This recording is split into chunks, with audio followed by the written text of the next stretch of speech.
Here is your forecast first with Chief Meteorologist Andy McCray. What a night for red, white, and boom here in the Quad Cities. All the rain fizzled out southeast of the Quad Cities as expected, so we had dry conditions and warm and muggy conditions. Our temperatures right now mainly in the 70s, but it's still fairly close to 80 in the Quad Cities right now. Here's my forecast first for Tuesday night. As we get closer to the 4th of July, it'll be a mild night. We will be warming up tomorrow. Chance for showers and thunderstorms, also a heat advisory in effect for tomorrow. Much more about that. Plus, we're going to tell you about red, white, and boom and how you can still see the show tonight, even though things wrapped up just outside a few minutes ago. I'll have much more about that here in a few minutes on Local 4 News at 10. A rise in emergency visits due to fireworks this year, why first responders say they're seeing more people in the ER. And car thieves on the loose in Davenport, but this time a neighbor's surveillance footage captures it all on camera. WHBF is local for you. This is Local 4 News at 10. Good evening and thanks for joining us for Local 4 News at 10. I'm Tiffany Lundberg. Jim has the night off. Well, you can hear a lot more people enjoying fireworks in the Quad Cities on the Iowa side this year. But first responders in Scott County say fireworks accidents have increased dramatically over the last year. That's after the state legalized the sale of fireworks. Davenport police say they've had about a 26% increase in fireworks-related calls since last year. That is tonight's top story. Local 4's Tahira Rahman tells us how emergency crews are responding. We went from almost seeing no trauma related to fireworks to last year we had 6 full trauma activations, and this year we've already had 2 in the last couple of days. Adam Hout has been with Genesis Health's emergency system for a decade, but recently his team has been dealing with something different. Last year was an introduction into blast injuries, which we haven't really seen. Blast injuries mean more than burns. Last year, Hout saw a man almost lose his eye. This year, he's already seen a teenager lose 4 fingers. People throwing them or thinking that they're a dud and going over and either trying to relight them or manipulate them in some fashion, and it's exploded, causing, like I said, hand injuries, face injuries, chest injuries. Some of those can be pretty gruesome and pretty traumatic. Jeremy Pessman has been a paramedic for 13 years. He says the fireworks calls have skyrocketed. It seems to be ramping up since Iowa did change the law. It seems like we're getting more and more traumatic injuries due to fireworks or property damage, structure fire, vehicle fires. Both Pessman and Hout expect neighbors to keep lighting up displays through the summer, but they're urging more caution. I think part of it is related to education and just lack thereof. And then I think the other aspect is when you start mixing in things like alcohol and poor decisions. And they say if you can, leave the pyrotechnics to the professionals. A lot of things can go wrong when you're inexperienced in putting fireworks up. And that was Tahira Rahman reporting. Although consumer fireworks in Iowa were legalized last year, they are still banned in Illinois. You can only use small devices like sparklers, and police on the Iowa side of the Mississippi are spending a lot more time responding to those calls. We requested those numbers from departments. Here is what we found. Since June 1st, Davenport police have responded to 480 fireworks calls. Charges have been filed in 11 of those incidents, and 2 of them have resulted in serious injuries. Bettendorf's police chief tells Local 4 News his department has responded to 77 fireworks calls since June 1st. 5 arrests were issued just over the weekend for fireworks violations. However, no serious injuries have been reported in Bettendorf so far. Here are those numbers from Muscatine Police. They have responded to more than 100 fireworks calls so far. 7 have resulted in arrest. Car thieves strike again in Davenport, but this time a neighbor caught it all on camera. The owner says that happened around 8 this morning. In this video, you can see the suspects turn around the corner. They are checking a door on a car down the block. The door was locked, so they drove down the street. One suspect got into a neighbor's unlocked vehicle and searched for something inside, only to be scared off by a passing car. Now, after leaving the scene, the suspects can be seen around the corner trying to get into a different vehicle before they drive away. A neighbor also got a closer look at those suspects. Davenport police are asking anyone with information to contact police or Crime Stoppers. A 14-year-old is dead after a wreck in Princeton, Iowa today. The Scott County Sheriff's Office says that accident happened around 3 this afternoon. Police say there were 4 people on a utility vehicle. The other 3 people suffered non-life-threatening injuries. The victim's identity has not been released. The man that led police on a chase and crashed into an airplane fuel container has been identified. Iowa State Patrol say that man was 29-year-old Scott Schaefer of Clinton, Iowa. Saturday morning, authorities say they tried to pull over Schaefer for reckless driving. That happened at around 7 a.m. Troopers say Schaefer led them on a chase that included crashing through the gates of the Davenport Municipal Airport. Officials say Schaefer got out of the car after it caught fire, but jumped back into that burning car. The Davenport School District's Budget Review Committee voted to approve the district's new enhanced security measures this afternoon. The vote allows the district to use more than $1 million to hire new security personnel. The district plans to hire 2 additional school resource officers, 18 additional unarmed security guards, and a security specialist. According to the district, the next step is to start that hiring process. Well, flooding in parts of our area caused a little more chaos during tonight's fireworks show, but higher water levels are affecting people across the state of Iowa as well. This is a side-by-side look. We have these aerials from September 22nd. That is compared to today at a bridge near Polk City, Iowa. It shows how high the levels are at Saylorville Lake, and they're still rising. The Army Corps of Engineers says it will reach 886 feet. That will happen on July 8th. Heavy rains over the weekend forced the evacuation of numerous homes and businesses in Des Moines and surrounding suburbs as well. Governor Reynolds has issued a disaster proclamation for multiple counties. Chief Meteorologist Andy McCrae joins us now. We saw that destruction, that devastation in Des Moines. It was awful over the weekend, and you know, I feel so thankful that we haven't seen anything like that here. Fortunately, nothing like that here in the Quad Cities. We didn't have a whole lot of rain over the last several days, but boy, they had a lot of it in other parts of Iowa. Fortunately, no widespread heavy rains coming up for any of us in the near future. Check out the high temperature from today. It was 91 degrees. That's above the normal high of 86. The humidity was up today, too. It'll be up tomorrow. Also, there's a heat advisory for the Quad Cities for the 4th of July. I'll tell you about that next. Plus, we'll have another look back at red, white, and boom from tonight. That's coming up in a couple of minutes on Local 4 News at 10. First, though, a quick look at the closing numbers from Wall Street today. A half day of trading as they got ready for the holiday earlier today. All right, the forecast is next right here on Local 4 News at 10. WHBF is local for you with Jim Needleman, Tiffany Lundberg, Chief Meteorologist Andy McCrae, and Sports Director Jay Kidwell. This is Local 4 News at 10 in high definition.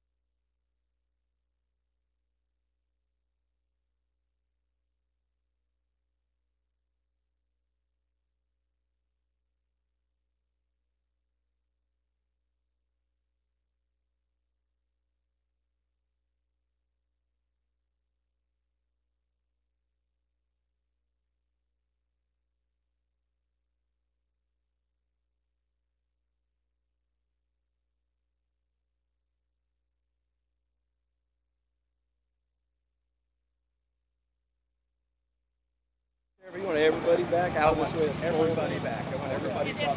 Okay.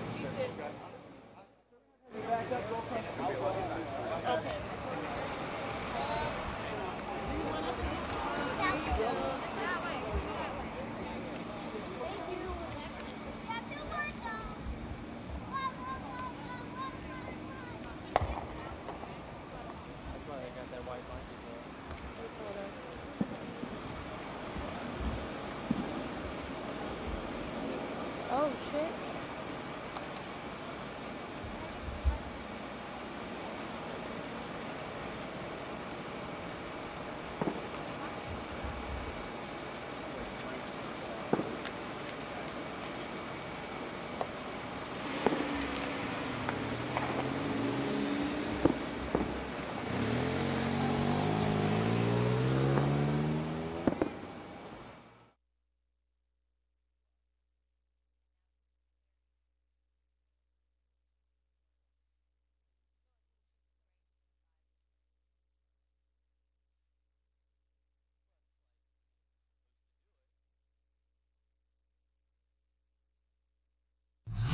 Now, Chief Meteorologist Andy McCray with your local pinpoint forecast.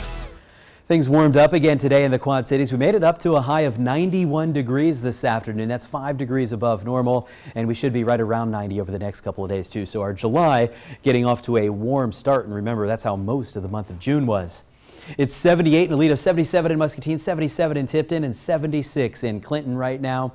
It feels a little warmer, though, because the humidity is up tonight, so you can feel a little bit of a difference out there because of the humidity. It feels like it's 82 in the Quad Cities right now.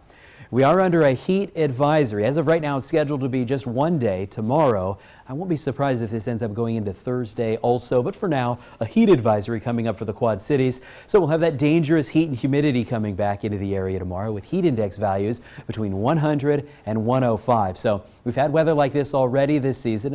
Another quick reminder, though, real good idea to drink a lot of water and stay inside in the AC if you can. I know a lot of people will be out grilling out, having some fun for the holiday tomorrow, but with the heat expected, it'll be a real good idea to mix in some cold water from time to time also. Here's what it looked like. The Red, White, and Boom show from our Blaines Farm and Fleet Skycam started around 9:30, came to an end around 9:55, and that's what it looked like. And you can watch the full show on Facebook right now. Go to the Local 4 News WHBF TV page, and we had a live video going during the show. So what happens after the live video comes to an end, you can go back and watch it from the beginning, so you can watch the entire show. Almost 30 minutes of gorgeous fireworks from right here in the Quad Cities for Red, White, and Boom. And again, you can do that on our Facebook page right now. Here's a live look, and every once in a while you'll still see some fireworks going off in the distance, maybe a couple of people having some house parties or something like that. And it'll be that kind of a night around parts of the area, no doubt. All right, the temperature right now at the airport is 79, but it feels like it's 82. That thick humidity, it's back, and it'll hang around for the next couple of days. Weather headlines, Red, White, and Boom. Everything went off without a hitch tonight for that. We're around 90 Wednesday and Thursday, and there is absolutely terrific weather coming up for the weekend. Tomorrow it's July 4th, and here in the Quad Cities in the morning, that means it's time for the firecracker run. And here's what's going on in East Moline. We'll have sunshine early. Temperatures warming up fairly quickly. It'll be muggy out there, so like a lot of our firecracker runs have been. And then as we get closer to lunchtime, we'll start to see a chance for showers and storms. High hits 90 in the Quad Cities, 94 in Muscatine. And remember, late in the morning, early in the afternoon, we do have the chance for showers and storms. Rain stayed away tonight, fortunately, so that paved the way for Red, White, and Boom tonight. And as we get into our Wednesday, you'll see a couple of scattered showers popping up. That's our chance for isolated thunderstorms tomorrow. Then a little better chance for rain gets here Thursday. Here's my forecast for the Quad Cities tonight. What's left of our late Tuesday night, muggy with some clouds, maybe a little extra haze where some of the fireworks have been going off. Tomorrow's the 4th of July. It'll be warm with a few isolated thunderstorms and a high temperature of 90 degrees. 7-day forecast now.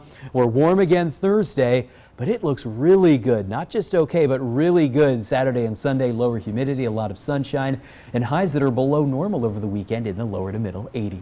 Glad that the rain held off tonight. The fireworks looked gorgeous. There were tons of people out there. Yeah, lots of people enjoying the show. I'm sure plenty of pictures coming up on Facebook from some of those folks. Again, you can go to Facebook right now, and it's a unique view of the fireworks display. It comes from our Skycam, which is about 350 feet up above the ground. Nice job on that, Andy. Coming up, from post office to party venue, a refurbished location with a storied history. That's next in tonight's Community Spotlight on Dixon. You're watching Local 4 News at 10.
What's going on? What do we know so far?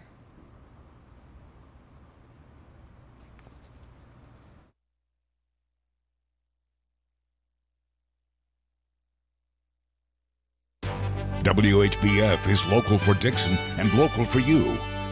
This is Local 4 News at 10.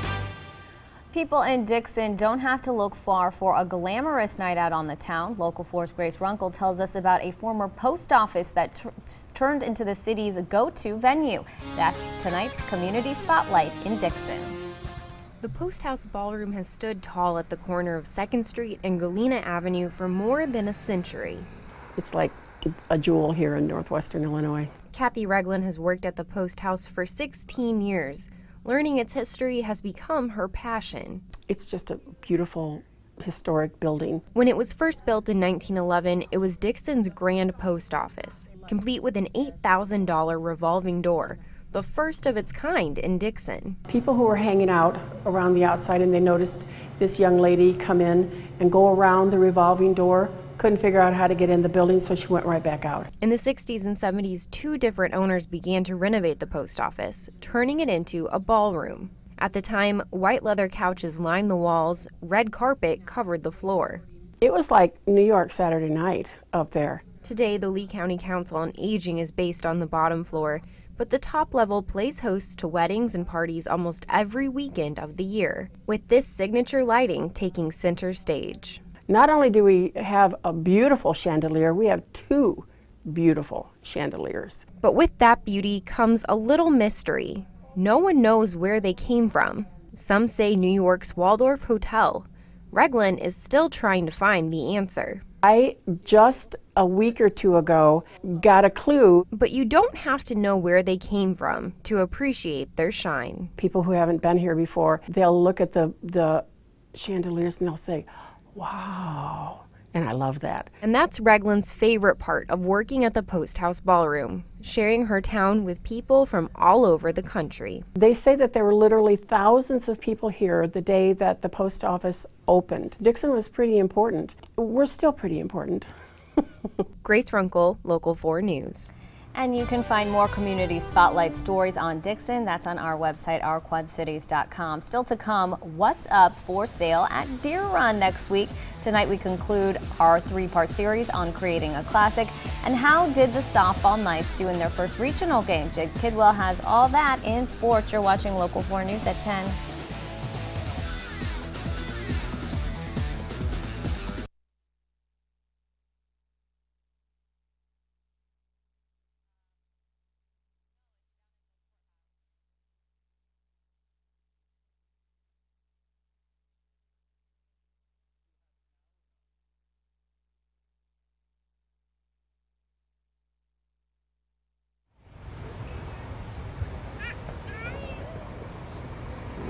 Hearing out more units. Make there. Sarah, mic check, please. Mic check 1 2 1 2. Mic check.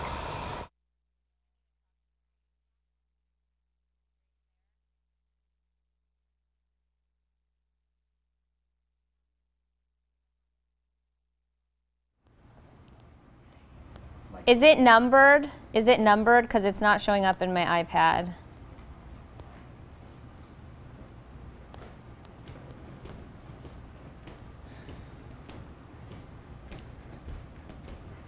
Hello? All right. Where is it? Oh my gosh, come on.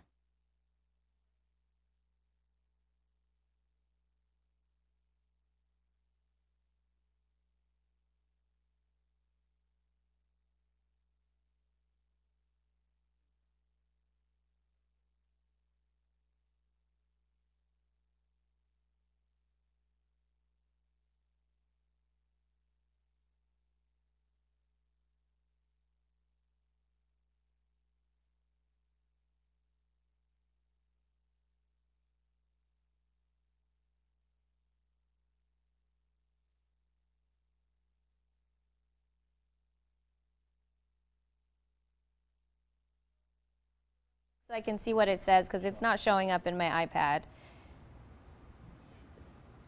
I'm not in this block at all. No. Wait, go back.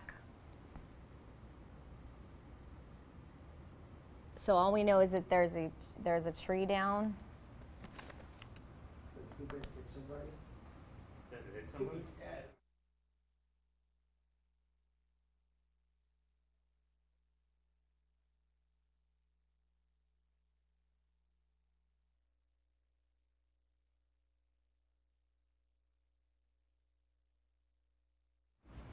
And we have some breaking news tonight. We know that there is some police activity going on. That's down at the Rock Island County Courthouse.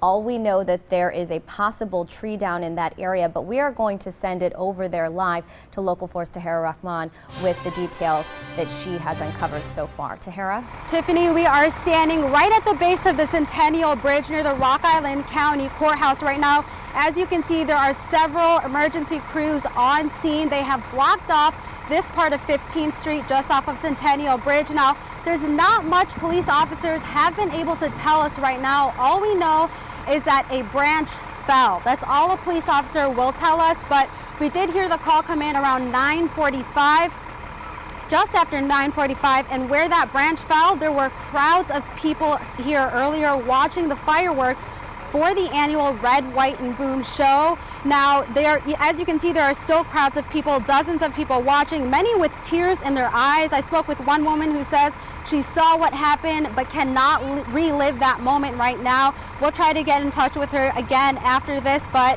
we've been hearing more units make their way to the scene here on 15th Street, and you can see ambulances coming in and out. A witness told us she saw at least 4 ambulances already leave the scene here in Rock Island. We'll stay on the scene and try to get as much information as we can and confirm who was injured, if anyone was injured, and just stick with Local 4 News. We'll continue those updates as they become available online. But for now, live in Rock Island, Tahera Rahman, Local 4 News.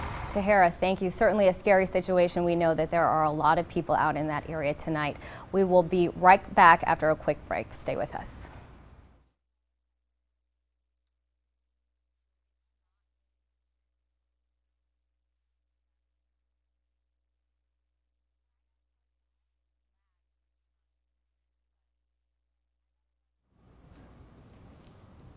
If I try to put it in present, it will not be done by the time you get back.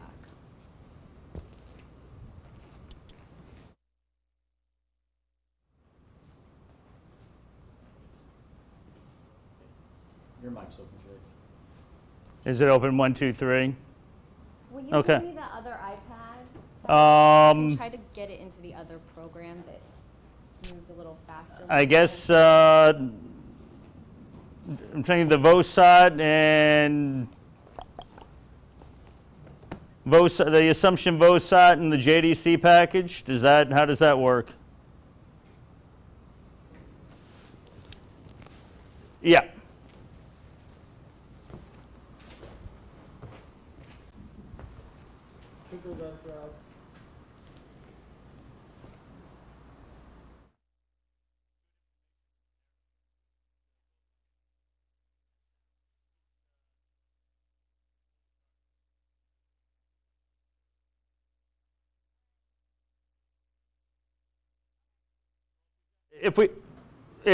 If we can do Cubs like even one play, that would buffer, at least that would give me I don't know what your timing frame is. Yeah, I can do one play, just get in and get out.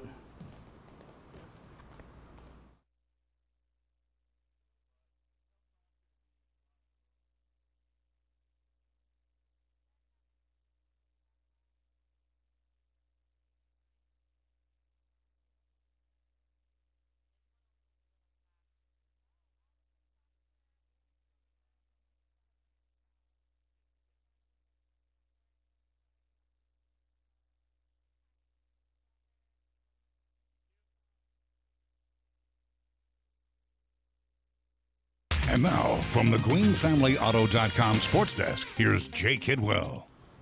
Well, happy 3rd of July. Hope you enjoy the glasses. The postseason party began tonight for the COMAC champion Assumption Softball Knights. They shared the conference crown with Pleasant Valley. Tonight, Assumption took on Northeast in their first regional test of the summer. Let's get to the action. Knights get started early in this one. Bottom of the first, runner on for Leah Nelson, and she clobbers this one all the way out to the wall. Olivia Wardlow comes around to score. Leah Nelson ends up at third with a triple. She'd score on an error later in the inning, 2-0 Knights, and it's Carly Salmon with a rip to left. That scores Hannah Kelly and Assumption with a 3-0 lead after an inning. Hannah Kelly, terrific in the circle as well, gets the strikeout, 1 of 6 in the game for Hannah Kelly. She had went 5 innings, allowed no runs. Still 3-0 Knights in the bottom of the 4th. Olivia Allen adds to the lead with a double here. Emma Johnson crosses the plate, and it's 4-0 Assumption.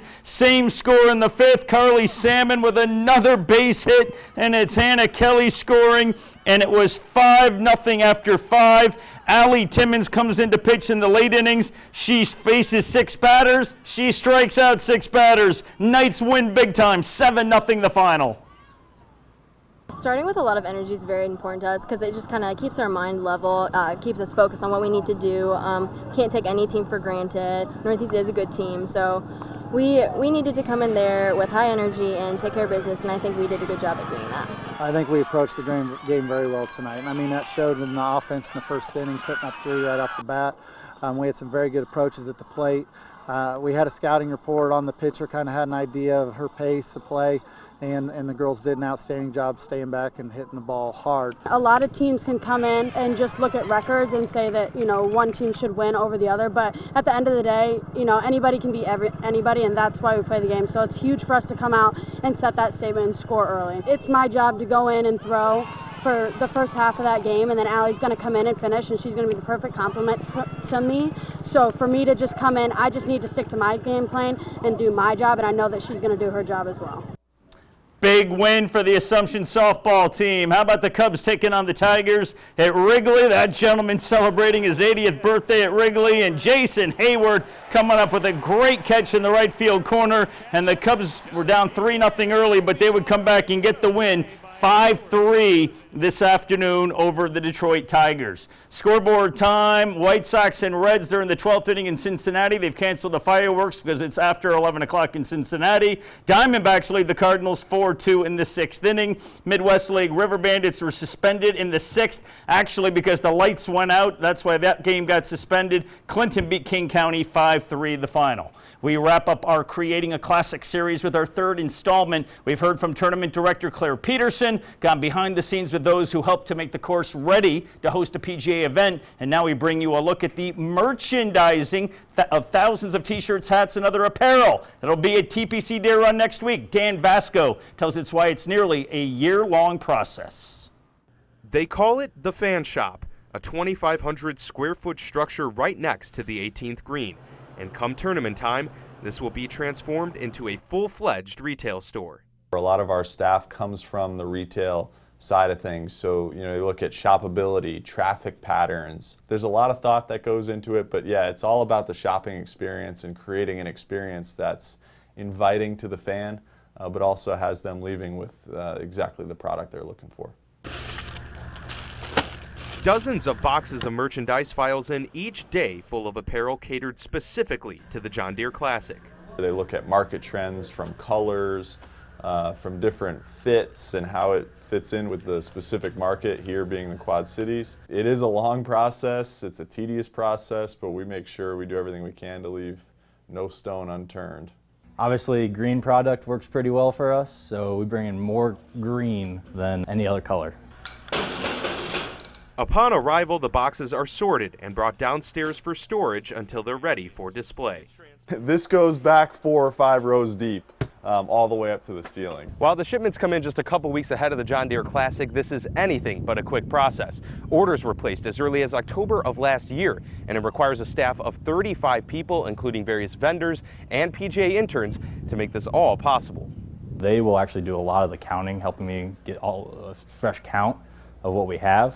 And then we'll just take it all down, plug it into the computer, and hope that there's tags on it. Some stuff will have to sticker, so the other day we stickered about 2,000 hats. Hats does very well. We carry 3 different vendors of hats. Shirts also perform well. We have 8 vendors for the men, 7 vendors for the women, so we have a wide variety.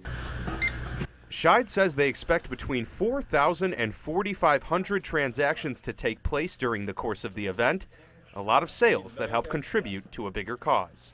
So a percentage of everything we sell goes right to the John Deere Classic and in turn ends up in our community here. But the PGA Tour as a whole is a nonprofit and everything gets donated back to charities across the country. Just another example of what goes into creating a memorable classic, even for the staff. Brian Delaney grew up in Davenport and is now working the JDC for the first time. As a kid growing up through high school, it was always a treat to come out here. Always came out to the tournament, and now being able to be more of a part of it, especially in the operation, is very special. Reporting from TPC Deere Run, I'm Dan Vasco. Thank you, Dan. Golf Week next week. Happy 4th. All right, thanks, Jay. We'll be right back after a quick break. Stay with us.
We are going to go live back out to Local 4's Tahira Rahman. She is on the scene that we took you to earlier. That's near the Rock Island County Courthouse, where there is a lot of police activity going on there tonight. Tahira, what can you tell us?